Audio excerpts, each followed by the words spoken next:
ప్రభునందు ప్రియులైన మీకందరికీ యేసుక్రీస్తు ప్రభు నామమున శుభవందనాలు తెలియజేస్తూ ఉన్నాం.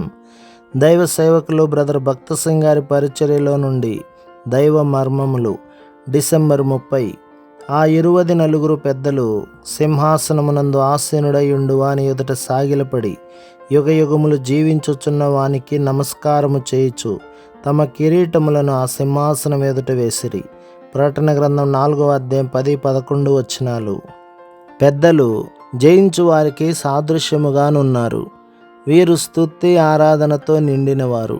జయించువారు అని చెప్పుటకు బలమైన రుజువు వారి స్తుతి ఆరాధనయే.